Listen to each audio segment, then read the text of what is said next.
was definitely more of a Lifetime coming out movie than what the newer generation has primarily, I should say, and I am so grateful for them, but mine was not all just love and acceptance. Mine, unfortunately, was more of a trial that had to be overcome.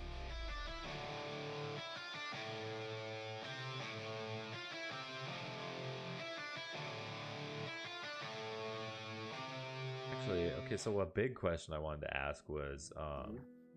about your coming out experience. I've go back to go back to that a little bit because Sure. again, that's another thing that I have actually never learned about.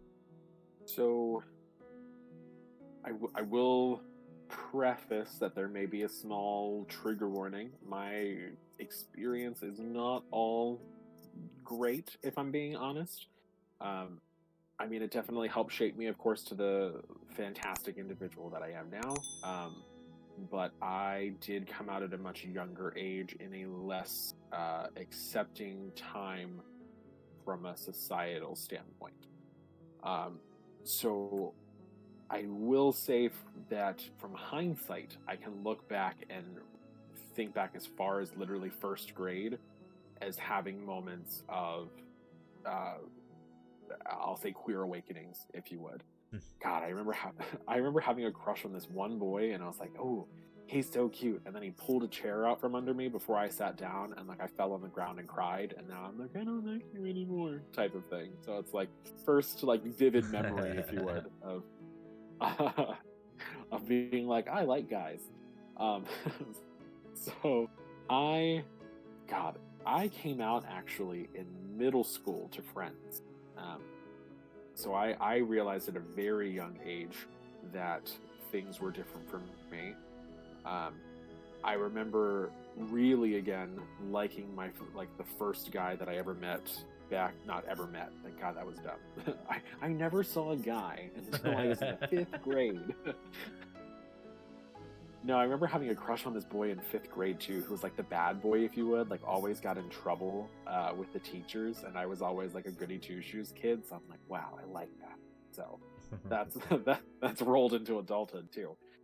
Um, but I recognized in seventh grade um, that things were a little different for me. That like I was supposed to be liking girls for my age and just never did.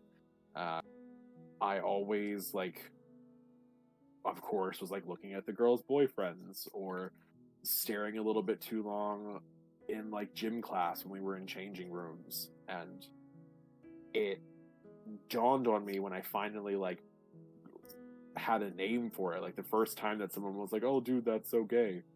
I'm like, "Gay? What's gay?" And that was like a whole awakening. Of going like, "Oh wow, I might be gay," type of thing. So I, at a younger age, again in seventh grade, however old you are in seventh grade, I can't do backwards math. Maybe, 12-ish, I think. yeah, I would say 12, 13. I remember telling a close friend that I thought I was gay, and I slowly started telling like my group of friends at the time that I thought I was gay. And looking back, I felt like I was a very, I almost want to say typical or stereotypical gay child of youth. I only surrounded myself with girls. I didn't do anything sports related. I had very few male friends, and even to this day, like my cluster of male friends is smaller by comparison. Um, but with my bad health, I ended up being out of school for about a week or two. Had really bad case of the flu, couldn't recover, and when I came back, as is tends to happen in smaller groups, all of my friends that I thought were friends ended up telling basically everyone in the school that I had come out, that I was gay. And I remember coming back to school and I was like opening my locker, and a kid that I had been in class with since literally kindergarten had like come up to my locker and like slammed my locker door shut and was like, "Oh, so I heard that you're gay." And I got like super defensive, like, "What are you talking about?" "No, I'm not." They're like, "Well, everyone in the school thinks you're a," and that was like what was said to me. And I'm like how to, at a young age, like mentally, I'm like, how do you recover from that? And middle school, because of that, was a very hard time for me. So all of 7th and 8th grade was a very tenuous time. I unfortunately was bullied incessantly. In gym class, my locker was often broken into. They would like take my gym shirt and like would rip it up, and I was always a heavy kid, so I was self-conscious at the time, more about my weight too.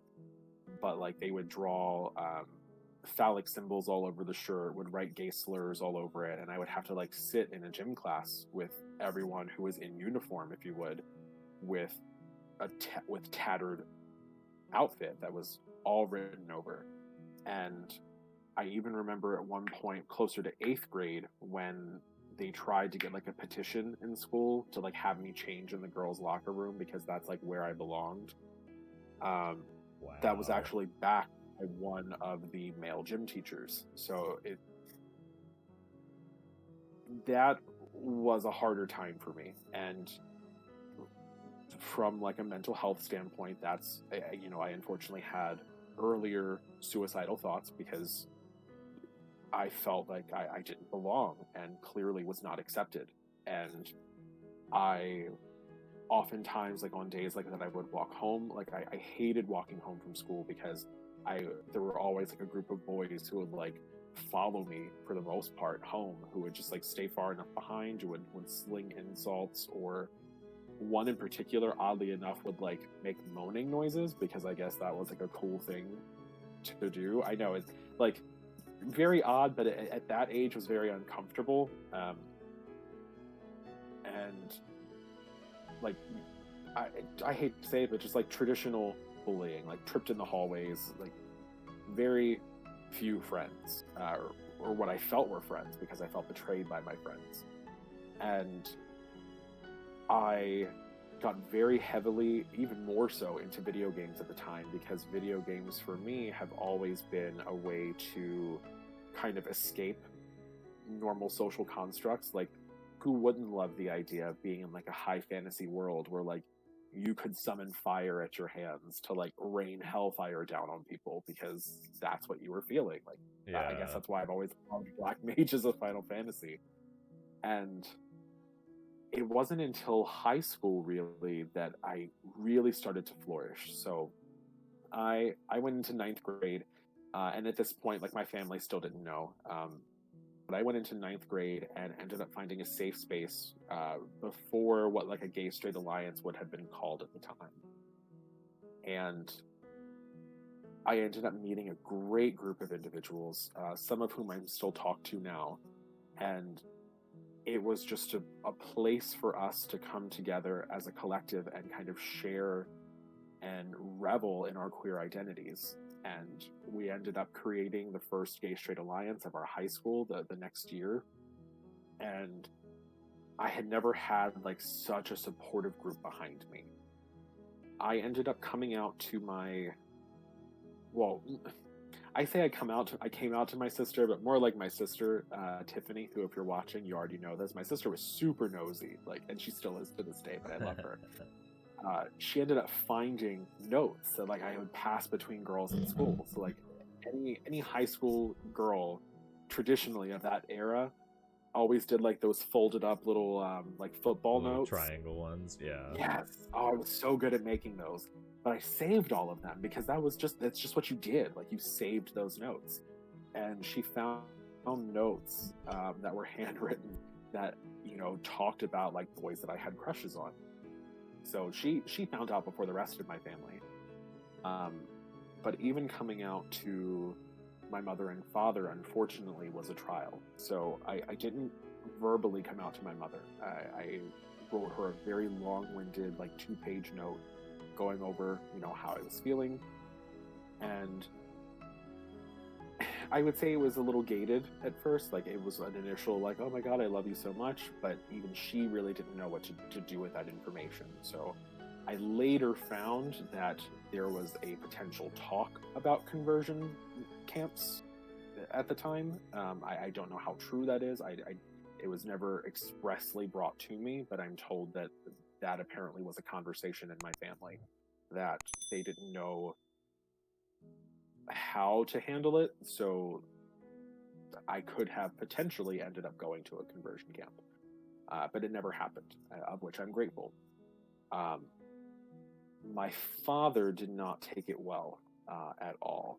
I actually still remember that with great detail, being pulled out of school early, and being sat down at a kitchen table while my mother and sister were also sitting there, and my father quite literally just like yelling this close to my face about, like being a disappointment, and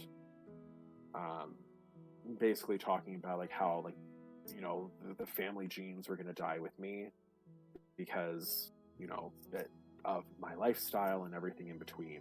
And after my father yelled at me for about 2 or 3 hours, the next time we spoke was when he picked me up from school one day, and everything became a very stereotypical conversation of like a straight father and son, of like, look at the boobs on that girl type thing. So it was not acknowledged past that initial coming out. And despite living under their roof, I did not speak to my father for the 2 or 3 years that I was in high school. We would live in the same house, but we did not interact with each other. Mom became very accepting very quickly, so it's not like I didn't have any allies in the household. My sister, of course, was great. She looked out for me because being 2 years apart, when we had overlaps in school, she, I don't know if they like kept the bullies at bay by any means, but she kind of kept an ear to the ground to know if anyone was talking about me. So I had that connection, if you would. But I thrived in high school because of it. I gained a lot of confidence despite like my own social anxieties, and I ended up getting very comfortable in my skin very quickly. So it ended up forcing me to, frankly, grow up quicker because I had to watch out for myself. I realized very early that not everyone in a communal aspect was going to be there for you, and unfortunately, from a friendship standpoint, learned very early too that people will smile in your face, but will be very quick to stab you in your back. And I helped put LGBT culture in place in my high school. I almost actually got my high school shut down because like the bullying got so bad. Not for me, fortunately, at that point, but like we got news teams involved, and it was a whole fiasco here. Flash forward a little bit further, if you would, going away to college.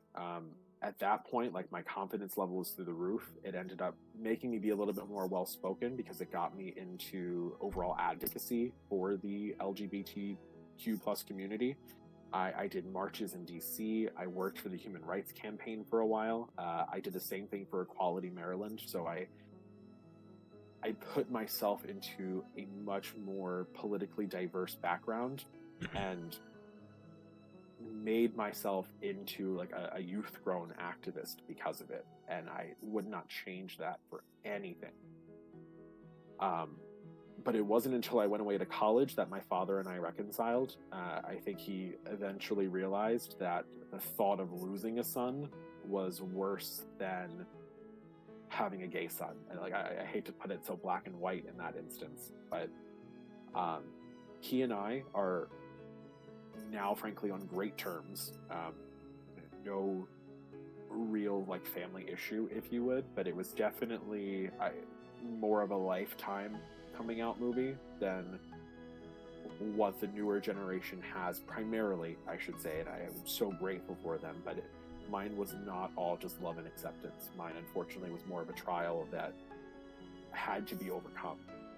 But I do feel like it shaped me into a more sympathetic but active individual in the community, and because of that, I would still go through it.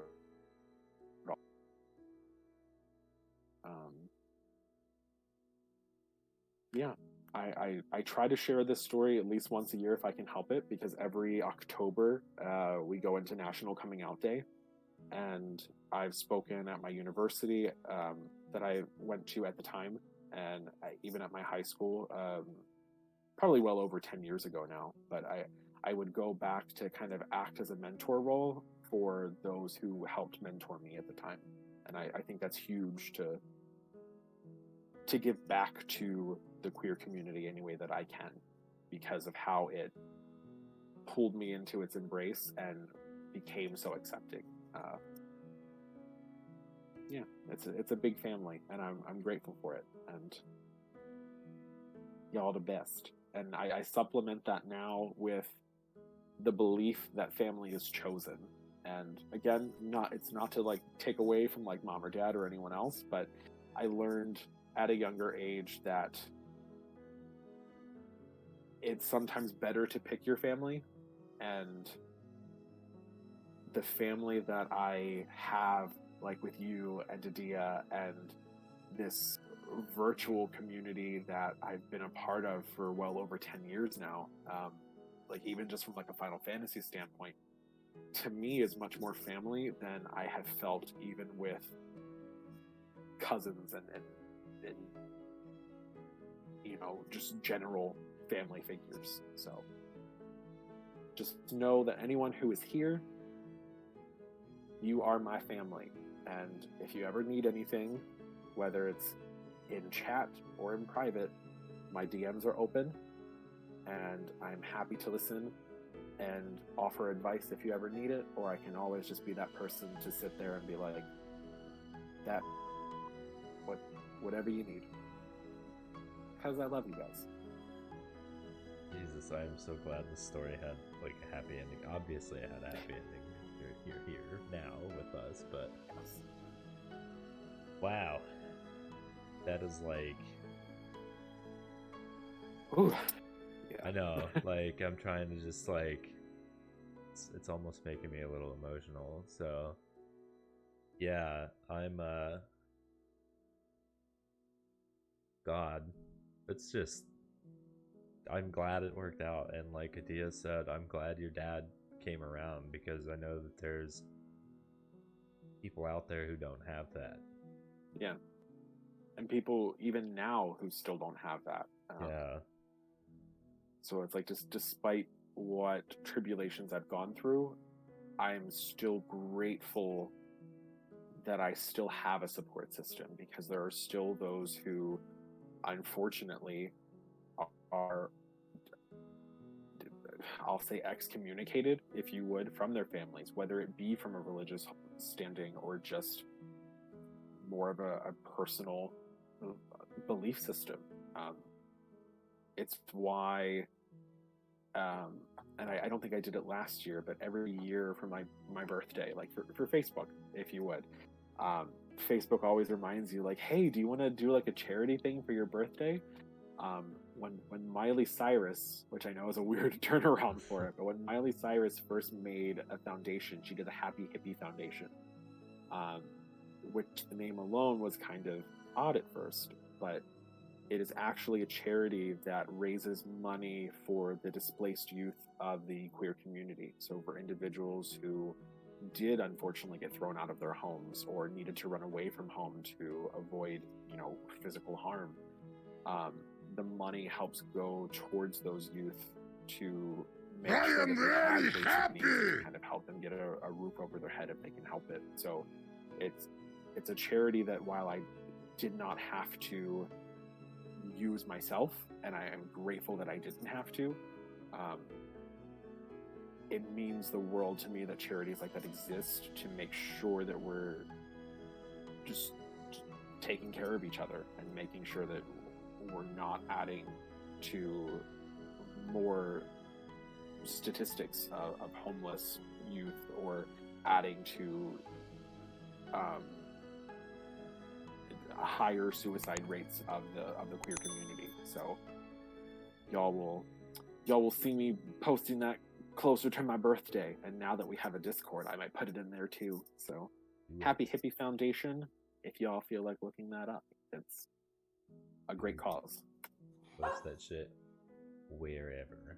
April. Thank you for the 100 bits. Thank you for the gift sub to Skeleton. He's Yeah, welcome to the herd. so close to the hype train. Yeah. I love you.